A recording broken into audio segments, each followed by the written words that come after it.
നമസ്കാരം. സ്പോട്ട് ലൈവിലേക്ക് എല്ലാ പ്രേക്ഷകർക്കും സ്വാഗതം. തൃശൂർ ചാലക്കുടി പോട്ട ഫെഡറൽ ബാങ്കിലെ പട്ടാപ്പകൽ നടന്ന കവർച്ചാ കേസാണ് സ്പോട്ട് ലൈവ് ആദ്യം പരിശോധിക്കുന്നത്. കവർച്ച നടന്ന് 24 മണിക്കൂറാകുമ്പോഴും അന്വേഷണ സംഘം പ്രതിക്ക് വേണ്ടി ഇരുട്ടിൽ തപ്പുകയാണ്. പ്രതിയെക്കുറിച്ച് സൂചന പോലും പോലീസിന് ഇതുവരെയും ലഭിച്ചിട്ടില്ല. കൃത്യമായ ആസൂത്രണത്തോടെയാണ് പ്രതി എത്തിയതെന്ന കണ്ടെത്തൽ മാത്രമാണ് അന്വേഷണ സംഘത്തിന് മുന്നിലുള്ളത്. പ്രതി സംസ്ഥാനം വിട്ടുപോകാനുള്ള സാധ്യതയും പോലീസ് തള്ളിക്കളയുന്നില്ല. കേസന്വേഷണത്തിന് പ്രത്യേക സംഘത്തെ നിയോഗിച്ചിട്ടുണ്ട്. വിശദാംശങ്ങളുമായി ആജ്ഞ രവീന്ദ്രൻ ചേരുന്നു. ആജ്ഞ, ഇന്നലെ ഏകദേശം ഇതേ സമയത്താണ് ഉച്ചയോടുകൂടിയാണ് ഒരു കവർച്ച ഫെഡറൽ ബാങ്കില്, കോട്ടയിലെ ഫെഡറൽ ബാങ്കില് കവർച്ച നടക്കുന്നത്. അതും ജീവനക്കാരെ ഭീഷണിപ്പെടുത്തി മുൾമുനയിൽ നിർത്തിയുള്ള വൻ കവർച്ച. ഇതുവരെയും ഈ സംഭവം നടന്ന് 24 മണിക്കൂർ കഴിഞ്ഞിട്ടും പ്രതിയെക്കുറിച്ച് ഒരു സൂചന ലഭിച്ചിട്ടില്ല. ആ പ്രതിയുടെ വാഹനം പോലും കണ്ടെത്താൻ ഇതുവരെയും കഴിഞ്ഞിട്ടില്ല. എങ്ങോട്ടേക്കാണ്, സംസ്ഥാനം വിട്ടു എന്ന ചില സൂചനകൾ ഉണ്ടെങ്കിൽ പോലും കൃത്യമായ വിവരം അന്വേഷണ സംഘത്തിന് ഇതുവരെയും ഇല്ല എന്നാണോ മനസ്സിലാക്കേണ്ടത്?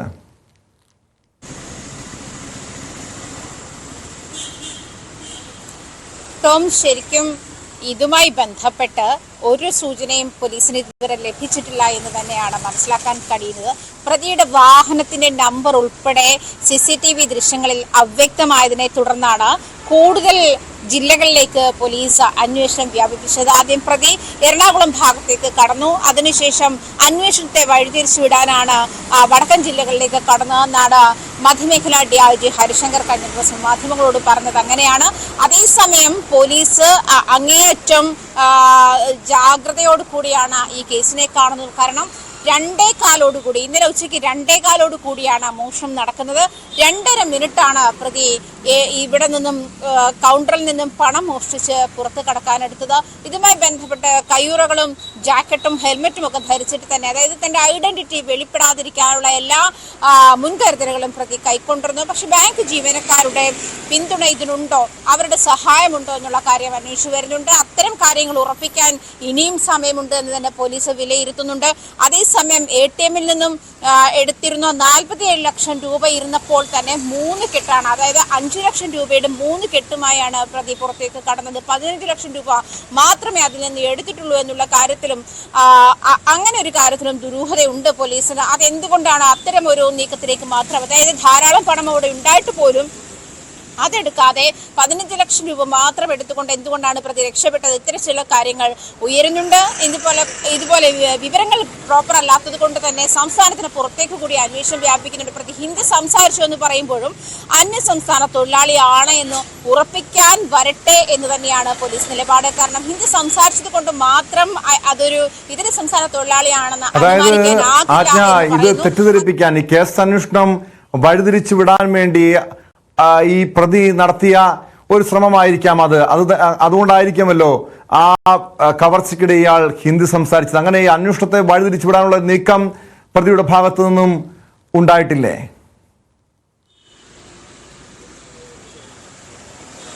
തീർച്ചയായിട്ടും ടോം, അങ്ങനെ തന്നെയാണ് പോലീസും വിലയിരുത്തുന്നത്. കാരണം അന്വേഷണം വഴിതിരിച്ചു വിടാൻ വേണ്ടിയാണ് അയാൾ ഹിന്ദി സംസാരിച്ചതെന്ന് പോലീസ് വിലയിരുത്തുന്നുണ്ട്.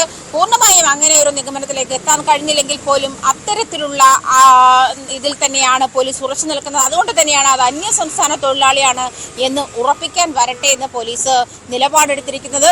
മാത്രമല്ല, ഇതുമായി ബന്ധപ്പെട്ട് പ്രതി അവിടെ നിന്നും രക്ഷപ്പെട്ട പ്രതി നേരെ എറണാകുളം ഭാഗത്തേക്ക് വന്നു എന്ന് പറയുമ്പോഴും അവിടെ നിന്ന് വടക്കൻ ജില്ലകളിലേക്ക് പോകുന്നത് അത് അന്വേഷണത്തിന്റെ ഡയറക്ഷൻ തിരിച്ചുവിടാൻ തന്നെയാണ് എന്ന് തന്നെയാണ് പോലീസ് വ്യക്തമാക്കുന്നത്. നിരവധി CCTV ദൃശ്യങ്ങൾ ഇതിനകം പരിശോധിച്ചു കഴിഞ്ഞിരുന്നെങ്കിൽ പോലും പ്രതിയുടെ വാഹന നമ്പർ ഉൾപ്പെടെ കണ്ടെത്താൻ കഴിയാത്ത ഒരു സാഹചര്യം നിലനിൽക്കുന്നത് പോലീസിനെ അങ്ങേയറ്റം കുഴയ്ക്കുന്നുണ്ട്.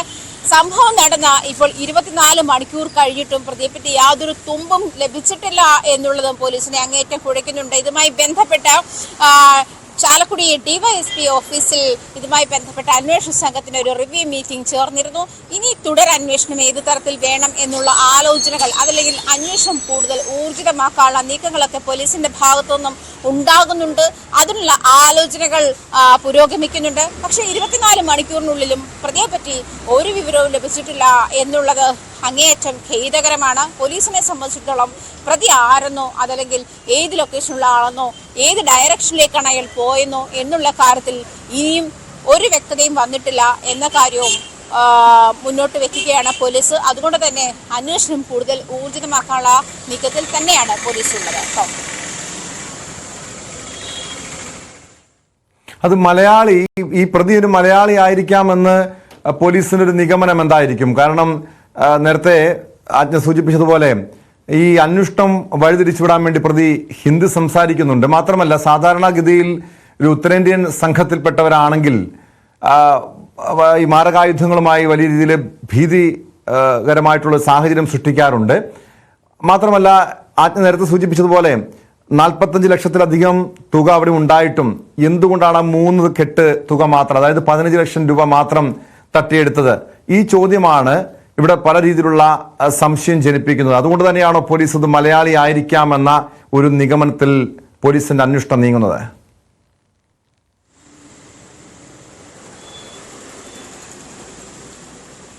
ഇന്നലെ അങ്കമാലിയിൽ നിന്നും ലഭിച്ച CCTV ദൃശ്യങ്ങൾ അനുസരിച്ചിട്ടാണ് പ്രതി എറണാകുളത്തേക്ക് പോയി എന്ന് പോലീസ് കണ്ടെത്തിയത്. എറണാകുളത്തെത്തിയപ്പോൾ എറണാകുളത്ത് നിന്നും വടക്കൻ ജില്ലകളിലേക്ക് പോയി എന്നുള്ള ദൃശ്യങ്ങളാണ് പോലീസിന് ലഭിച്ചത്, എന്നുള്ള വിവരങ്ങളാണ് പോലീസിന് ലഭിച്ചത്. അതുകൊണ്ട് തന്നെയാണ് പ്രതി മലയാളം ഹിന്ദി സംസാരിച്ചപ്പോൾ അത് അന്യസംസ്ഥാന തൊഴിലാളിയാണോ എന്ന് ഉറപ്പിക്കാൻ വരട്ടെ, ഇത്തരത്തിൽ അന്വേഷണത്തെ വഴിതിരിച്ചുവിടാൻ പ്രതി പല ഡയറക്ഷനിൽ യാത്ര ചെയ്യുന്ന ഒരു സാഹചര്യം കണ്ടെത്തിയത് കൊണ്ടാണ്, അല്ലെങ്കിൽ അത് മനസ്സിലായത് കൊണ്ടാണ് പോലീസ് അത്തരത്തിൽ ഒരു തീരുമാനത്തിലെത്തിയതെന്നാണ് നിഗമനം. കാരണം ഈ പറഞ്ഞതുപോലെ മലയാളി അല്ല എന്ന് ഉറപ്പിക്കാൻ വരട്ടെ, അല്ലെങ്കിൽ അന്യസംസ്ഥാന തൊഴിലാളിയാണ് എന്ന് ഉറപ്പിക്കാൻ വരട്ടെ, അത് ഈ പ്രതി ഹിന്ദി സംസാരിച്ചത് കൊണ്ട് മാത്രം അന്യസംസ്ഥാന തൊഴിലാളി ആകണമില്ല എന്ന് തന്നെയാണ് പോലീസ്. കാരണം അത് അന്വേഷണം വഴിതിരിച്ചു വിടാനുള്ള പ്രതിയുടെ തന്ത്രങ്ങളുടെ ഭാഗമാണ് എന്നാണ് പോലീസ് വിലയിരുത്തുന്നത്. അതുകൊണ്ട് തന്നെ പ്രതി സംസ്ഥാനം വിട്ടേക്കാം എന്നുള്ള ഒരു നിഗമനം കൂടി പോലീസിനുണ്ട്. ഇത്തരത്തിൽ വിവിധ ഡയറക്ഷനുകളിൽ, അതായത് ചാലക്കുടി മുതൽ ഇന്നലെ എറണാകുളം വരെ യാത്ര ചെയ്ത പ്രതി, അതായത് അങ്കമാലിയിൽ നിന്നുള്ള CCTV ദൃശ്യങ്ങളിൽ നിന്ന് അത് പോലീസിന് വ്യക്തമാണ്. അതേസമയം പ്രതിയുടെ വാഹനത്തിന്റെ നമ്പർ കണ്ടെത്താനും പോലീസിന് ഇതുവരെ കഴിഞ്ഞിട്ടില്ല. ഈ ഒരു സാഹചര്യത്തിൽ എറണാകുളത്തു നിന്നോ വീണ്ടും വടക്കൻ ജില്ലകളിലേക്ക്, അതായത് പാലക്കാട്, മലപ്പുറം ജില്ലകളിലേക്ക് കൂടി പോലീസ് പിന്നീട് അന്വേഷണം വ്യാപിപ്പിക്കുന്ന ഒരു സാഹചര്യം ഉണ്ടായി. അത്തരത്തിൽ വിവിധ ഡയറക്ഷനുകളിലേക്ക് പ്രതി യാത്ര ചെയ്യുന്നു എന്നാണ് പോലീസിന് ലഭിക്കുന്ന വിവരം. ഈ വിവരത്തിന്റെ അടിസ്ഥാനത്തിൽ ഇത് പ്രതി പൂർണ്ണമായും അന്വേഷണം വഴിതിരിച്ചുവിടാനുള്ള നീക്കത്തിന്റെ ഭാഗമായിട്ടാണ് എന്ന് തന്നെയാണ്. അതേസമയം ജീവനക്കാരുടെ ഫോൺ ഡീറ്റെയിൽസ് ഉൾപ്പെടെയുള്ള കാര്യങ്ങൾ പരിശോധനയിലുണ്ട്, അതും പോലീസിന്റെ പരിഗണനയിലുണ്ട്. കാരണം 47 ലക്ഷം രൂപ കൗണ്ടറിൽ ഉണ്ടായിരുന്നിട്ടും അതൊന്നും എടുക്കാതെ 5 ലക്ഷം രൂപയുടെ 3 കെട്ട് മാത്രം ഉടനടി എടുത്തുകൊണ്ട് രക്ഷപ്പെടുകയായിരുന്നു പ്രതി ചെയ്തിരുന്നത്. ജാക്കറ്റും ഹെൽമെറ്റും അതുപോലെ ഗ്ലൗസും ഉൾപ്പെടെ തന്റെ ഐഡന്റിറ്റി വെളിപ്പെടുത്താതെ, അല്ലെങ്കിൽ ഫിംഗർ പ്രിന്റ് ഉൾപ്പെടെയുള്ള കാര്യങ്ങൾ വെളിപ്പെടാത്ത തരത്തിലുള്ള മുൻകരുതലുകൾ പ്രതി കൈക്കൊണ്ടിരുന്നു. ഇത്തരം സാഹചര്യങ്ങളൊക്കെ വിലയിരുത്തുമ്പോൾ ജീവനക്കാരുടെ പിന്തുണ കൂടി ഈ കാര്യത്തിൽ ഉണ്ടോ എന്നുള്ള കാര്യം പോലീസിന് സംശയമുണ്ട്. ആ കാര്യത്തിലും അന്വേഷണം ഉണ്ടാകും. ജീവനക്കാരുടെ ഫോൺ ഉൾപ്പെടെയുള്ള കാര്യങ്ങൾ പരിശോധിക്കുമെന്ന് അതും പോലീസിന്റെ പരിഗണനയുണ്ട് എന്നാണ് മനസ്സിലാക്കാൻ കഴിയുന്നത്.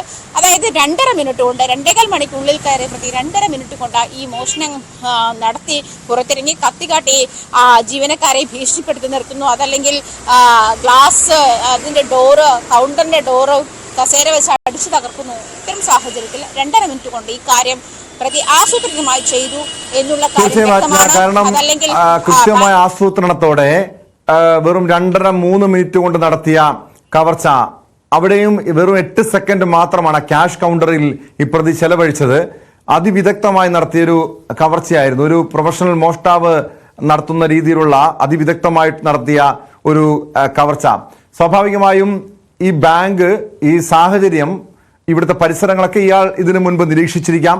അതുകൊണ്ട് തന്നെ ഇതിന് മുമ്പുള്ള ഈ കവർച്ച നടക്കുന്നതിന് തൊട്ട് മുൻപുള്ള ദിവസങ്ങളിൽ പ്രതി ഇവിടെ എത്താനുള്ള സാധ്യതയില്ലേ?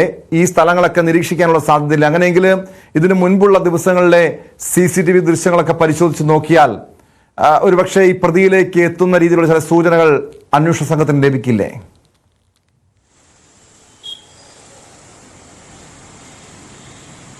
അന്വേഷണ സംഘം വിലയിരുത്തുന്നത് അങ്ങനെ തന്നെയാണ്. കാരണം പ്രതി അന്ന് തന്നെയും മുൻപും അവിടെ വന്നു പോയി എന്ന് തന്നെയാണ് പോലീസിന്റെ നിഗമനം. ഇതിന് മുൻപോട്ടുള്ള ദിവസങ്ങളും പോലീസ് പരിശോധിച്ചു വരുന്നുണ്ട്. എന്തായാലും പ്രതി ഈ ബാങ്കോ അല്ലെങ്കിൽ പരിസരമോ അറിയാത്ത ആളല്ല എന്നുള്ള കാര്യം വ്യക്തമാണ് എന്ന് തന്നെയാണ് പോലീസ് ഇന്നലെ കൂടി അങ്ങനെ തന്നെയാണ് മധ്യമേഖല DIG വ്യക്തമാക്കിയത്. അങ്ങനെയാണ്. കാരണം പ്രതിയെ സംബന്ധിച്ചിട്ട് ഈ ചുരുങ്ങിയ സമയത്തിനുള്ളിൽ അവിടെ നിന്ന് പണം മോഷ്ടിക്കാനുള്ള അല്ലെങ്കിൽ പണം കവർന്നെടുക്കാനുള്ള സമയം അയാൾക്ക് കിട്ടി.